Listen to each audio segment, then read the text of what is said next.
You guys? Hit it. Good morning. Well, I want to start this off before we get to before we jump into the goals and the opportunity, the options to change your goals. Anybody getting the anniversaries? Are you seeing these posts we're putting out that are really celebrating everybody, y'all, about what we're doing? We're working on capping, and you're 100%. We're working on those. I hope you guys are seeing them. That's behind the scene with Joe and Tiffany. They're doing a phenomenal job with that. Glad to be here with you. There is a disclaimer that I have to read to you. It's just a couple of pages. The participant in this call, is potentially heavily sedated. He is under the influence of Schedule 1 narcotics for pain relief, and what he says can not and should not be used against him in a court of law. The fact that I am here doing this in itself should be enough to make everything just go away. I have no clue where this is going to go, y'all. We're going to try and do our best to get through it. We're going to talk about goals and also changing your goals. I think I wrote that wrong. Let's do it this way. Let's talk about goals and then revisiting our goals. It is my sincere hope that every single person here has goals written down. If you don't have them written down, I'm going to encourage you so strongly to write down your goals. Don't share them with anybody if you don't want to. It doesn't matter. It has nothing to do with anybody else. But what are your personal goals? Be it real estate, be it health, be it relationship, be it spiritual. There's so many different areas in there. We're gonna focus, obviously, our conversations more on the probably health and business, because they really do tie very, very closely today. But I want you guys to consider that if your goals aren't written down, you don't have a target.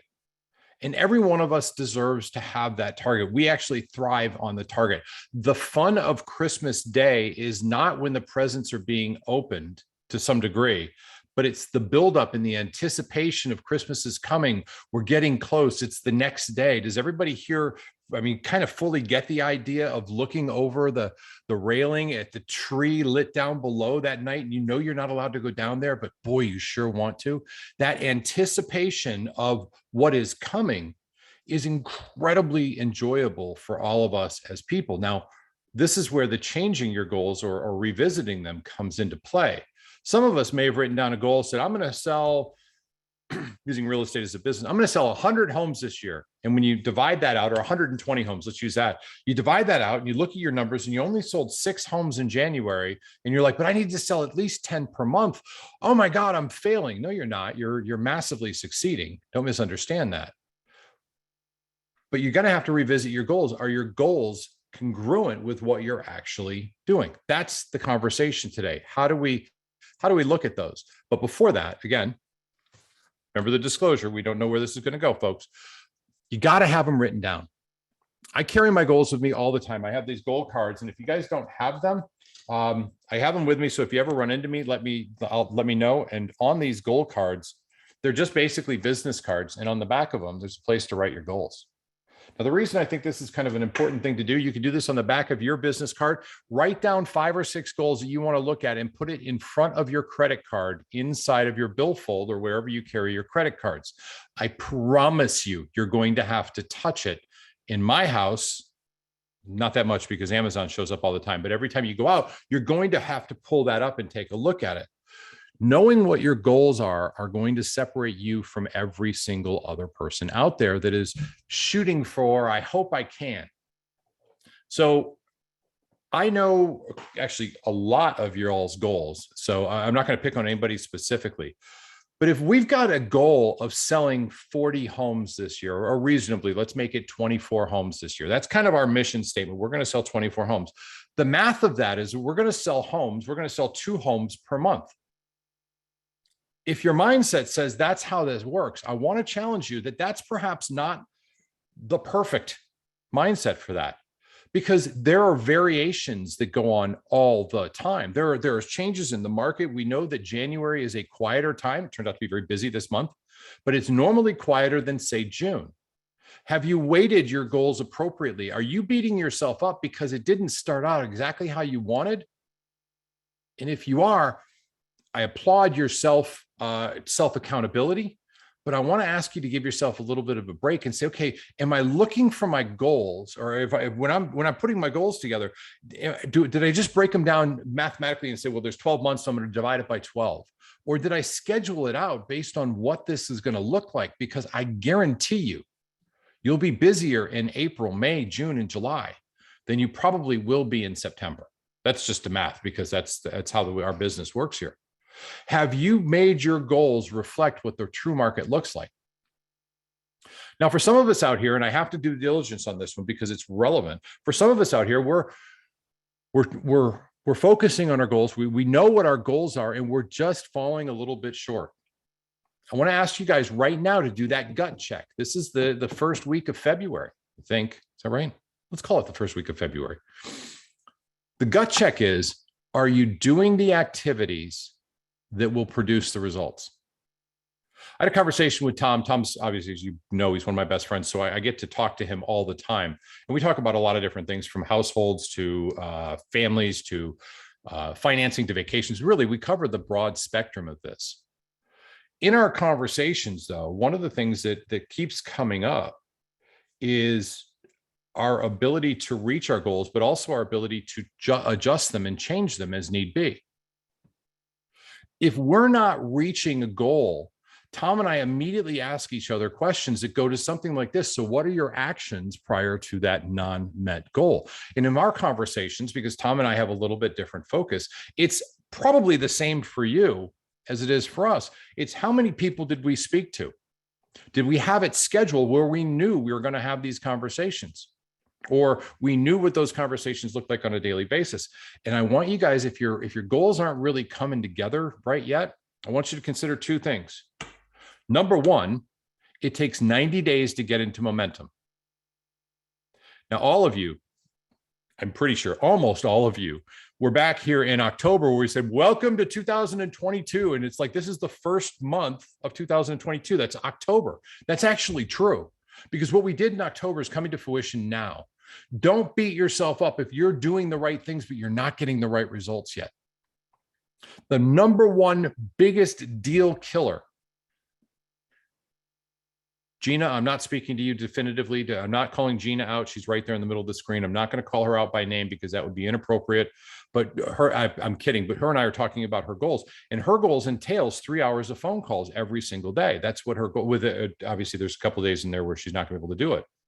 But the mission statement here is, you know what you need to do. The question is, if you're not reaching your goals, are you doing what you should be doing? And then the question you have to ask yourself on that is your why, the reason you chose to do this, big enough? Or are you more interested in not doing it? Is it more rewarding for you to not do the hard work that we need to do? Now, some of you are probably going, well, what the heck does that mean, George? I mean, what do you mean? Is it better? Some people, we know that if we're not making phone calls, we're not going to get our business. If we're not doing open houses, we're not going to do the closings we need to do. If we don't call and find an open house to do on Monday, we're not going to have that open house this weekend. But the pain of doing that is greater than the pain of failing, of not reaching our goals. We're not attaching enough massive positive energy to what our goals look like, that little calls like, and I want you guys to think about this. If you're making a phone call because it's part of what your business model is, and for most of us, that's the case. When somebody says, no, I'm not interested, or I'm not going to sell, or I'm not interested in buying or selling, or whatever you're doing, circle prospecting or for sale by owners, it doesn't matter. That no is one closer to a yes. Is your mindset right? Now, does everybody remember I started this off with a disclaimer saying I have no clue where this is going to go? I'm a little bit off of my topic. I hope that I'll be a little more on point. Hi, Steph. How are you? You're all fuzzy, but I wanted to say hi just in case. Hi, honey. Good to see you. Haven't said hi in a while. If you need to readjust your goals, do it. But do it with absolute knowledge. Do it with the knowledge that I'm not really able to make 3 hours of phone calls. Truthfully, I can only make 2. I can muscle through 2. I can do that 4 or 5 days a week. Or I'm not able to do 20 open houses, which you should be able to, quite honestly. But if you're not able to, then okay, so what's realistic? What is your actions in this last month? And this is the real gut check for everybody here. Are your actions congruent with the success that you deserve that will absolutely come your way should you follow your own goal path?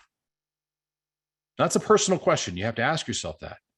If the answer is yes, it's going the right way, awesome. I would challenge you to write down what you're doing right. And the reason for that is most of us, a large portion of us, like to change things that work because, well, we can make it better. I know that. I'm a high D. That's what I do. And it screws me up every time. But if your business is going the way you want it, if your goals are going in the right direction and you're accomplishing what it is, you see that trajectory, that momentum building, pick 3 or 4 things that you're doing that are good and write them down and celebrate the heck out of them. Make yourself a everything bundt cake or go buy them because they're just unbelievable. Turns out with the right amount of Oxycontin and Advil and everything bundt cake, the world is a joyous place. I'm just throwing that out there as a bit of advice. That is a killer combination. Sugar, pain reliever, Advil. Can't go wrong with that. But celebrate these wins. You deserve that.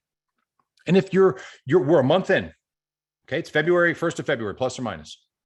And if you're not really on that trajectory, what do we got to tweak? What are the things that we really need to focus on? Now just pick out 2, maybe 3. What are the 2 or 3 things that you're honestly not doing at the highest level, the level you'd like? They're not congruent with what your goals are going to be. Now, some of us may run into a legitimate challenge where we're saying, you know what, this is what it should be, but there's just no way I can do it. I don't have the emotional stamina to, this is real. People face this. I did as well. To be on the phone for 3 hours, 5 days a week. I just don't know if I can do it. I can do 2, but I can't do 3. Dina, that's not you. 3 hours a day, no questions asked. I'm watching you. Okay. I got you. That a girl. But what I'm saying is it's okay if it doesn't fit perfectly within what you thought it was going to be. And at that point, make some adjustments and don't beat yourself up. But you got to manage and monitor your results. You got to manage and monitor. How's it going? We're a month in. How's it going? Find somebody here on this call to talk to. My eyes always go to Fred, but he's more of like my emotional stable guy too. But it's like, all right, so I'm short on a couple of items. I'm not doing, and I had this conversation with Tom. I said, I'm not doing it. And you know what I said? I led with this, but that's because I'm having knee surgery. That's why I didn't do it, because I knew I wouldn't be able to make these appointments. Do you know what that is? That is a flailing cop out. Okay. I have to own it. And Tom called me out. He goes, that George, he used adjectives. He used a lot of adjectives describing me, and they weren't good adjectives, but it was true. I said, because I had I had my excuses already built up, and you may have those too. You know what? That makes you human. That makes you a lot like me. But let's identify what those excuses are, and let's call those excuses out and say, okay, they're really serving our goals. Because here's the bottom line, the little secret that you guys don't know. In the top left-hand corner, you're going to see a picture of Tiffany, myself, and Joe. Now, 2 of these people are actually employed for your benefit, for your service. And all 3 of them are absolutely without reservation committed to your goals. Now, that's pretty cool. That's just 3 of the 75 people on this call. There are plenty more. You could pick up the phone and talk to anybody here and said, I just need to get it off my chest. I'm not doing the job I should be doing. I need somebody to listen to it. And as long as you're not just whining and going on, and you actually say, this is my challenge and here is my solution. If you're going to bring the problem, bring the answer too, please. For everybody's sake, let's do that, because that's growth. But it's okay to not be perfect. How is your business based on your goals that you set? I'm assuming you have goals. Do you need to change those goals? If you do, then you have absolute permission to do so. However, I want to ask you to consider this. Am I changing it because I just don't want to do it? Or am I changing it because I need to make this change because it's not sustainable? And there's a difference. One is emotional. I'm not really into it. I don't feel like doing it. I don't want to do it. I don't like making phone calls. I don't want to do this. I want it to show up naturally. I'm going to post something on Facebook and I'm going to call that lead generation. That should be plenty. You guys have to be really honest with yourself. And this is the 2nd month. We're into the 2nd month. Now open up. And what are those goals? Some of you in here, I'm looking at you. Some of us we have teams that we're organizing or we're building or we're part of a team. And I want you to bring this back to your teams if you're not, or bring it back in the discussions afterwards. This is a discussion for the after party today. How are you doing honestly? Me, horribly. I'm nowhere near the goals that I set. I haven't done the activities I need to. Everything I'm doing right now is building me up physically to be able to do so. And I'm being very transparent because I won't let that happen. And I have to readjust my goals. I know what they were, and I had to scale them back because I intentionally, or I purposefully took a month where I didn't do the work I needed to do. All right, everybody, pay attention right here. Give me your eyes. Every one of you right now, even the people driving. Those out there driving, I want you to drive fast and take chances. Okay, hear me on that one. Drive fast, take chances. Everybody pay attention to this. Crap, I forgot what I was going to say.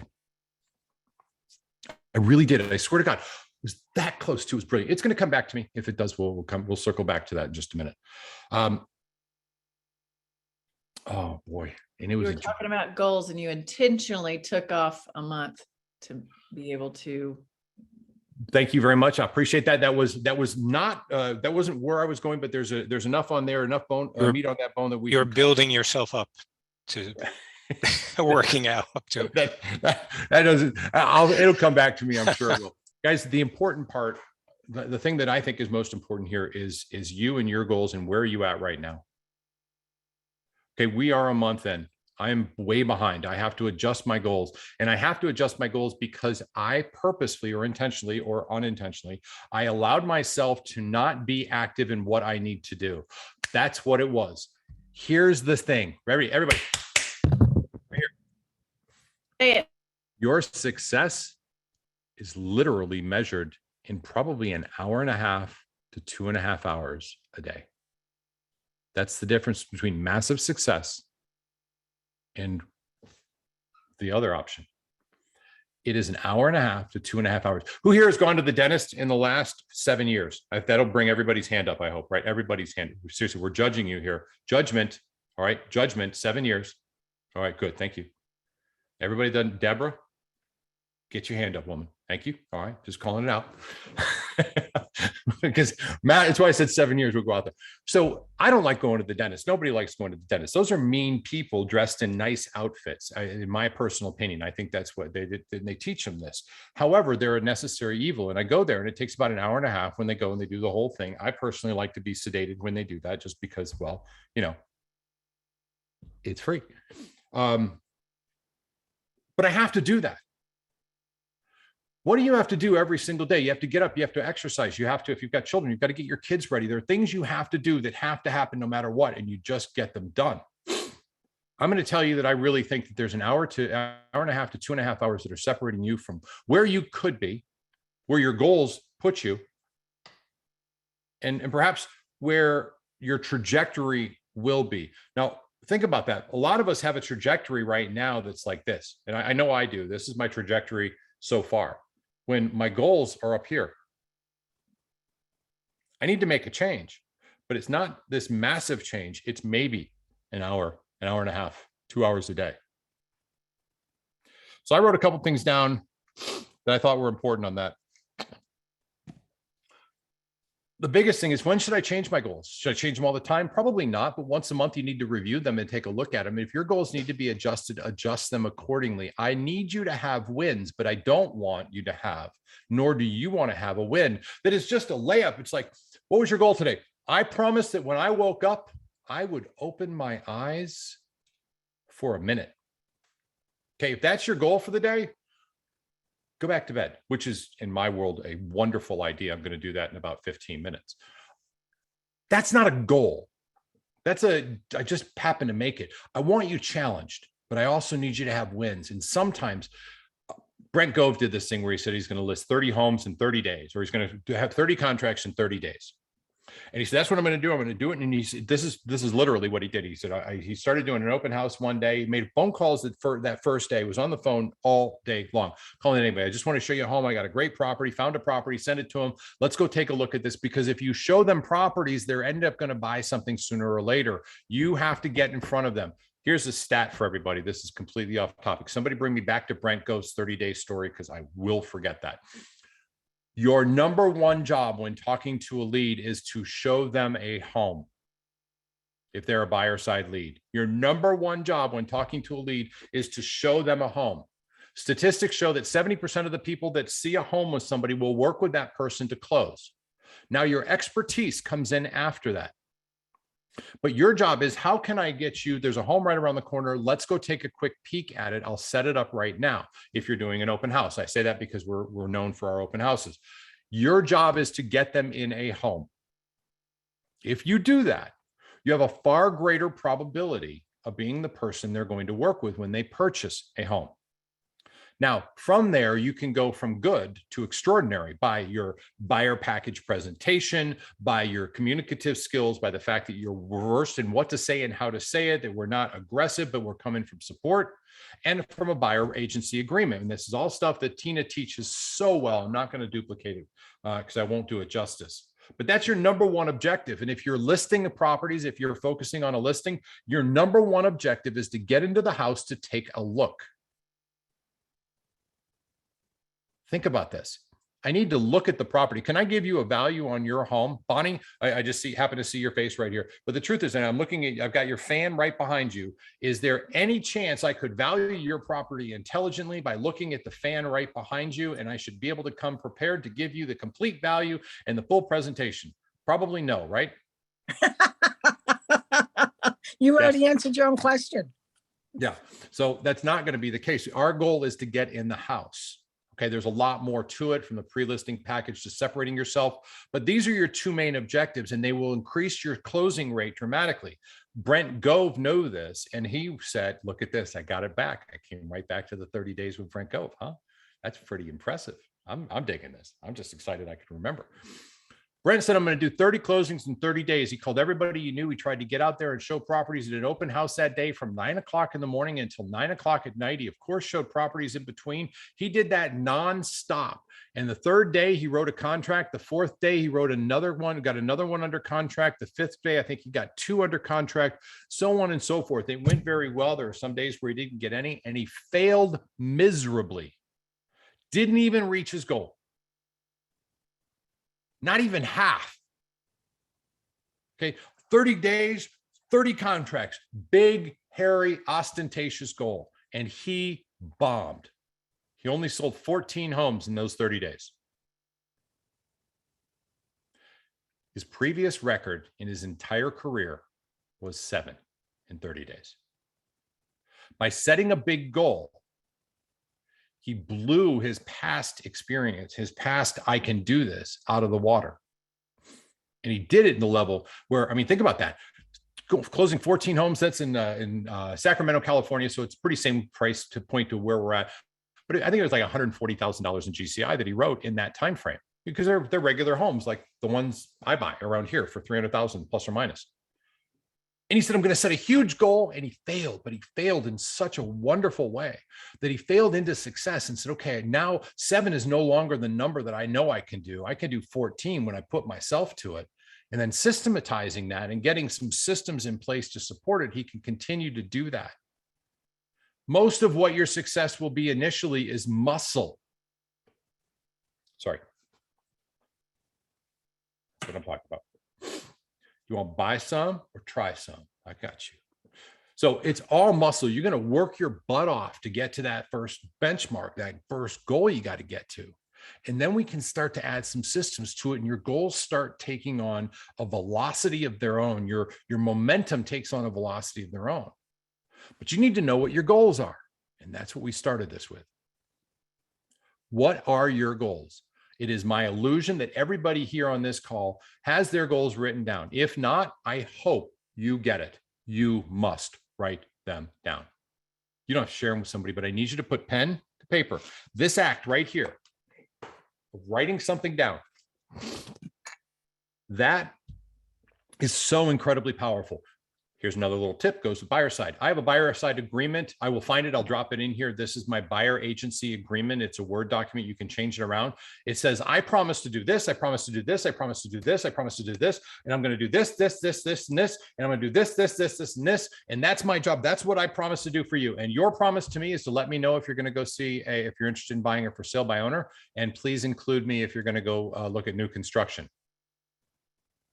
Do y'all get that this is so heavily weighted into what I will do for them and so minimal for them? But the act of them writing a piece of paper and signing it that says, we're going to hold him to all that and we'll let him know if we see it for sale by owner and expired, and either one of us can cancel at any given time. But the pen to paper for the buyer signing off on that, a brokerage agreement, which is what it is. I don't call it that. It's my commitment to them. But that agreement is so strong that now they're emotionally attached to the outcome because of it. If you get somebody to write a contract that never wants to write a contract, I didn't mean to turn this into a buyer side, but this is so important. If you get somebody to write a contract that doesn't want to write a contract, the act of them doing so will make it easier for them to do it the second time. I go to thievery. I hate to use this as an example, but it's absolutely true. If somebody steals something, that first time they steal something from a store, and this, I'm referring back to me as I was a child and I used to steal candy bars. That first time, the pit in their stomach is awful. They are so guilt-ridden. But after they get away with it and it didn't kill them, the second time is easier.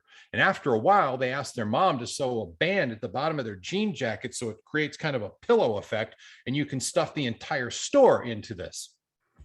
Allegedly, we're still in court on that one, so I can't really talk about that right now. That was the drug speaking, not me. Thing is, though, once they write that contract, they'll write another one. So here's a question for you all, and I want you guys to consider this as you're talking to your buyers and you're having a conversation. When they walk into a house, I really don't like this one, so I don't really blame you. I don't care for this one that much either. However, at what price would this home be an absolute, I have to buy it because I could turn around and sell it for more money? Well, it's listed at 400,000. I guess if I bought it at 300, that'd be a great deal. Let's try. They're almost exclusively going to say no. I'll send it over. It's real easy. You just go click, click, click, and then I'll submit it. And let's see, because if they buy it at 300, if they sell it to you at 300,000, we can turn around, put it right back on the market at 350 with just a little bit of paint, and you're going to put an extra $40,000 in your pocket. So at 300, let's write the contract and see what they say. We know they're not going to accept the contract. This is kind of off that conversation. We know they're not going to accept the contract, but the fact that they actually wrote the contract, they filled it out, signed it, they're now more comfortable writing contracts. I encourage you to use that again and again. So we're talking about goals, and I finally see that Tom's on the call, and I see that Tiffany's back on the call, which means she's done dropping off cutie patootie. And it's about changing goals, but really kind of taking a barometer on how you're doing. We're 1 month in. How you looking? Tom, Tiff, anybody else who wants to jump in? I always like to start with Tom just because he's my accountability partner in about a million different things. Any thoughts, any feedback in here, Tom? So I was actually, some of my Sorry, questions. excuse me. I'm sorry. What is wrong, dude? Did y'all, I mean, I got to zoom in and take a better look at this. You look clearer. Listen, George, you have to, Tiffany, you got control of that mic, right? No, I do. But I'm seriously, what's different, Tom? Why is your picture so clear? Did you change computers? Yeah, I did. Yeah. What did you go to? Yeah, I got a MacBook. Congratulations! It was, Hold on.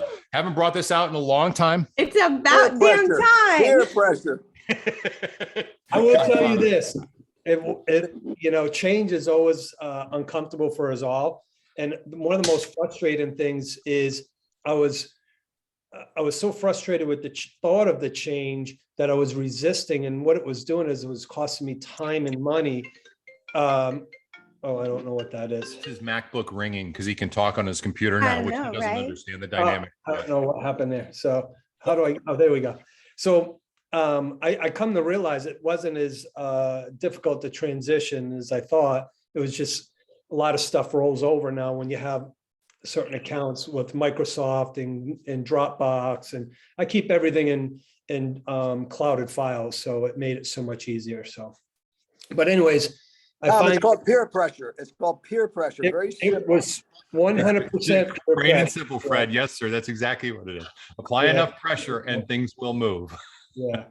So it was time to do it. I wanted to do it over a couple years ago, but I did it now. So, but anyways, thanks, George, for the harassment. I know it's with love. So Oh, my it's pleasure. not about you being right. But I am. So it's not. But yeah. So a lot of what I talk to with my coaching clients is this. You know, we're just over a month into the new year. How do you feel about things? How do you feel about the way things are going right now? Tell me, what have you accomplished? What are your wins? Where are you at? And by the way, what do you got closing in February and March?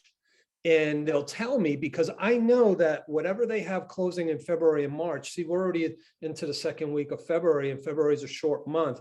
Whatever they have written now is basically either going to close the end of this month or sometime in March. And that's what your pipeline looks like, right? So if you're behind on your goal right now, you got some catch up to do, and that's okay. So a lot of people don't come out of the gate and achieve everything they need to, but you have to understand where you are now versus where you want to be with your goal. And if there's a gap there, how do you fill that gap? So everyone has a goal to come into the business and make X amount of dollars, but what they're not doing is they're not looking at, okay, what did I accomplish in January and half of February in order to achieve that goal in my first 90 days? So I would do a 90-day checkup for sure when that 90 days comes, but more importantly, you got to be able to look at your pipeline. And when I've got my coaching clients looking at their pipeline, they're feeling better about the daily activities. I don't know if I have, there's two individuals that may be on or may not be on. One of the things that we looked at is he made 789 calls one week, calls. He had 178, I don't know the exact, I got it written down. He had 178 contacts with 2 appointments or 1 appointment. He was extremely frustrated. Extremely frustrated. So I said, okay, repeat that next week. Don't stop. So he did. And by the way, he only made like a quarter amount of calls. He had a whole lot more contacts. He had 6 appointments. He's got a $2.5 million property under contract. He's got a $300,000 listing under contract in 24 hours. And this is all because we keep him and her on track of their goal. And it's about the pipeline. Now that they see their pipeline getting business in each month, they feel better about the daily activities of rejection. See, when we don't have business in the pipeline and we get rejected on a day, we just want to give up. It's not working. It's not for me. I'm going to go find something else.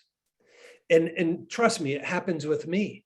I get that way too, and I have to go snap out of it quickly, because if I have 10 deals closing in the next 60 days and 2 of them cancel, yeah, I'm going to be a little upset, but okay, I can handle having 8 closings in 60 days, whatever it is.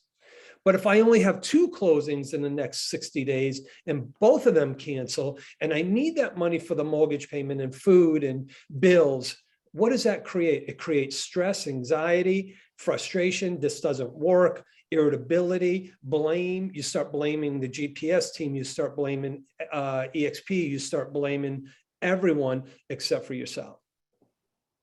So I highly encourage every single one of you, do a reflection of where you are, pause and go, okay, am I doing what I need to do, and then progress forward. So that's what I got, George. Hopefully I didn't go on a tangent because I didn't hear the whole beginning, and hopefully I didn't get off track on that. No, that was actually perfect. And I had to take a quick hiatus for a second. Hey, George. Fred, jump in. Yes, sir. Yeah. You know, one of the things that, and I'm glad you did this, because well, I had some experiences last week with about 3 different agents in the coaching. I mean, one got so irritated with me that they ended my Zoom call. Because sometimes, as a coach, you got to tell the truth, right?